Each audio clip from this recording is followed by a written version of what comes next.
NBA insider Shams of The Athletic dropped some bombs regarding the Toronto Raptors today, as he gave us an indication that Nick Nurse's future with the organization could come into question this offseason, as well as an update in terms of two teams that could acquire OG Anunoby ahead of this year's trade deadline. So we'll break down those updates, as well as Chris Haynes coming out and saying that multiple players on the Toronto Raptors are currently disgruntled. So we'll break down that report, as well as a minor OG Anunoby injury update. So lots of stuff to break down. Without further ado, let's jump on the first topic of discussion. And the first thing we're taking a look at is Nick Nurse's future in question with the Toronto Raptors. Now, Nick Nurse is a coach that's had a lot of success in his tenure with Toronto. I mean, he won a championship, was coach of the year, exceeded expectations on a lot of seasons, especially the year following the NBA championship when we lost Kawhi, and last season where we're coming off a Tampa tank where, you know, we were still a pretty young team. We were able to make the 5th seed in the Eastern Conference. But Shams dropped a bomb today as the Raptors have had a disappointing season and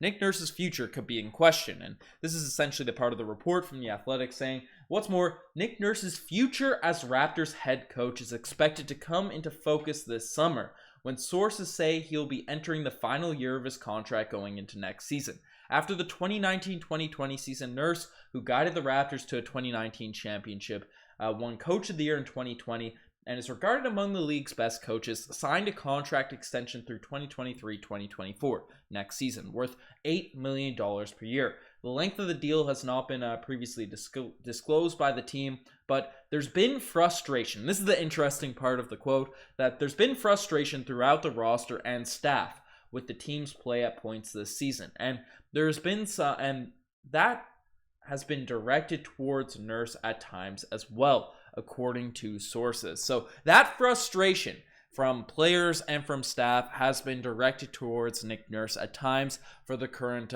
situation the Raptors have put themselves in, you know, being a middle of the pack team right now, not able to string together a bunch of wins, break out the slump that they've really been going through over the past couple months. And it's pretty wild because we weren't sure how long Nick Nurse was under contract for. At least I wasn't. I remember the terms of the deal weren't really came out. We knew he was getting paid $8 million a year, but, you know, when he signed that extension a couple seasons ago. But Nick Nurse, you know, a lot of coaches get, even if it's not a firing, they sort of part ways with 1 year left on the deal. So there's a bit of flexibility for those coaches to sort of find themselves a new job. That's something I read back Frank Vogel, I believe, a few reports coming out there. So that sometimes is the area where you figure out, hey, are you going to extend this guy, or are you going to give them an opportunity to sort of find a new team to coach, find a new roster to get on? And Nick Nurse is a guy that is well respected. He's going to find a job immediately if the Toronto Raptors do decide to part ways, or they mutually agree to,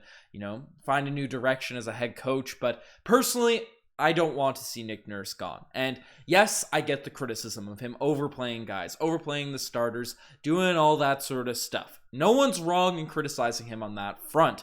But the Raptors currently as constructed just really haven't had guys that have produced that well consistently for Nurse. And he's a guy that wants to win every single game. His goal is not to really develop young talent. His goal is not to be, you know, one of those coaches you bring in to sort of tank a squad and, you know, build a culture and do all these sorts of things. Yes, he's going to build his culture, but it's going to be all regarding around winning. If you're not doing what Nick Nurse wants you to do, especially on the defensive end, you're just not going to get a chance to have an opportunity. And we've seen that when the Raptors have been good, right? And we've seen them when we've been bad. I mean, like Rondae Hollis-Jefferson barely played for the first couple of months he was here because Nick Nurse didn't like the way he bought in on defense. Then he bought in, became the hustle man chap we all knew and love, and he got a lot of run for the Raptors despite the fact he couldn't shoot. So, you know, personally, I think a coach like Nick Nurse is a lot harder to come by than those development coaches. And sure, our timeline might be, hey, we're trying to get some younger dudes, trying to get the most out of Scotty and Precious, but I think they'll develop on their own right. Maybe not as quickly as they would if we were going all out tank, or if, you know, they were given a longer leash.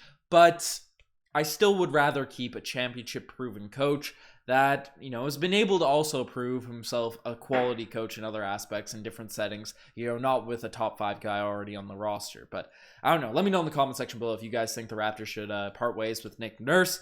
It's pretty interesting. And obviously this road trip we're on is going to be a big indication in terms of what we're going to do with this team. And, you know, if you want to bet on the Toronto Raptors game tonight, because we have a game against the Suns, definitely check out the Cool Bet app. They're sportsbook regulated in Ontario. They're available all across Canada. And you can bet on the Toronto Raptors, you can bet on the games, you can bet on NBA games, any sport really in general. You can bet on player bets. And one interesting one I saw from Cool Bet there today is tonight, Fred VanVleet, total assists. The over-under's at 5.5.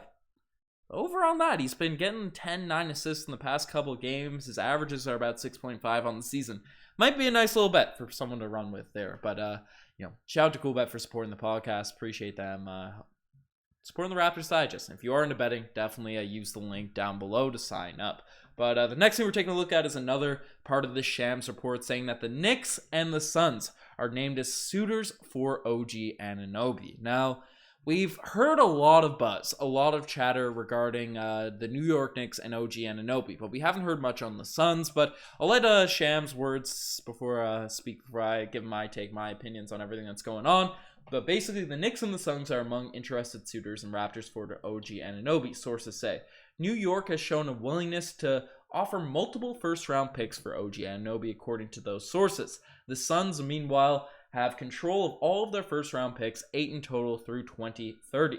SMY was first reported the Knicks' interest last week. So, obviously, Shams, Woj, when it comes from their mouths, when it comes from their reports, it's a lot more trusted than the rumor mill that's been going around, even if it's from, people that are solidly credible. But the fact that the validity to the multiple first-round pick offer from the New York Knicks is coming from Shams indicates that it's not just smoke there. There's a fire building down there in New York that, they're trying to acquire the Raptors 3-and-D wing OG Anunoby. And, they have a lot of draft picks. A few of those draft picks are not that great. They're lottery protected. They could convey. They might not. They might turn into second-round picks. I'm not that interested in those. But if we can get some juicy New York Knicks unprotected first-rounders, bring them home in a potential deal, especially with the reports coming out that OG Anunoby doesn't want to be here, or he's disgruntled with how things are going up in Toronto. That's come from multiple sources now at this point. But, Bob McCowan, as well as Rick Bucher of FS1, right?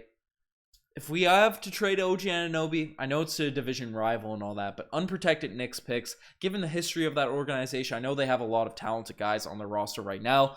Definitely could be some value coming back for the Toronto Raptors on that front. So I'd like those to be added. And then they also have guys like Quentin Grimes, who he just roasted. He got in a beef with Scotty Barnes. Mitchell Robinson could be an interesting dude to get picked up if he could ever stay healthy.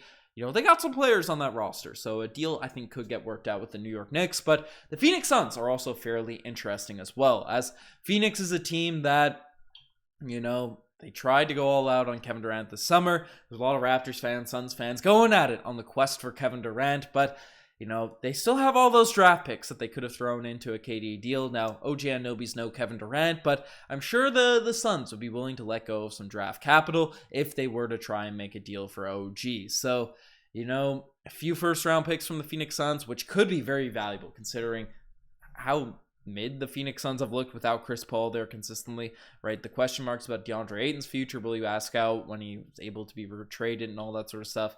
I don't know. Will we get Ayton back in a deal for OG? I feel like if they're going for OG, they're going all out on this season and then hoping things will figure themselves out. But Phoenix Suns picks, the Suns were bad there for like 10 years.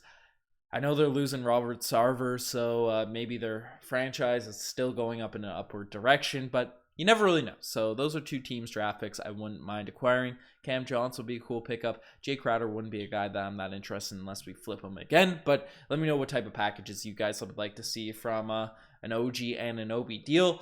The next thing we're taking a look at is coming from Chris Haynes and another report about the Raptors players being unhappy in Toronto. Now, this one is just unfortunate because it's something we want to neglect as Raptors fans. Stuff we want to write off, hope players will come out and kind of roast and all that sort of stuff. But we have another report about players being unhappy in Toronto.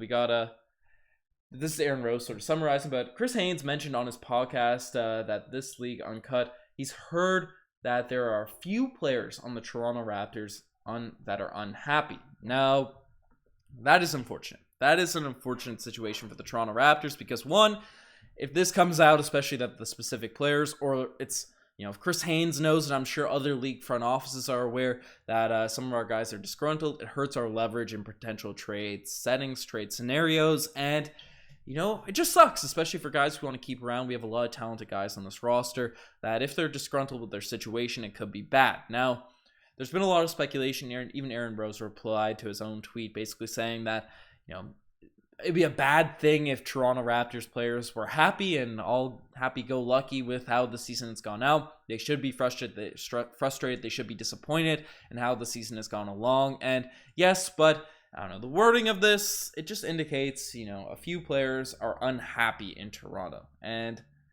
unhappy seems to convey more role and stuff. Maybe I'm reading too much into it, but I can see both sides of this argument, both sides of the situation. As people say, winning heals everything. Obviously, OG Anunoby, it's been reported, wants a bigger role and stuff, but I don't know. We'll see what ends up happening, but things are definitely, something's bound to happen come this trade deadline with all of the reports that have been coming out in recent weeks. But the final thing we're taking a look at in this video is a minor OG Anunoby injury update. Now, OG Anunoby's been dealing with a wrist sprain. We're not sure. There hasn't been a lot of details revealed about the extent of how injured he has been, but given the fact he's a key player on this Raptors squad on our final stretch of actually trying to turn around this season, and the fact that he's probably our biggest trade asset right now if we're not going to deal away Pascal or Scotty Barnes, right? This is a big deal for the Toronto Raptors. And Michael Grange came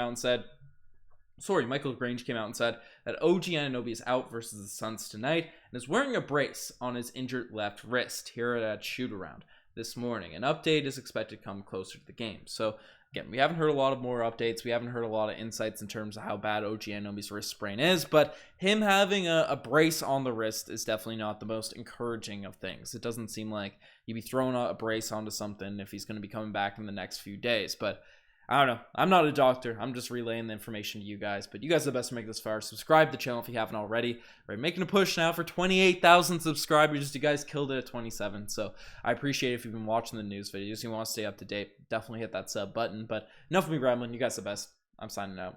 Cheers.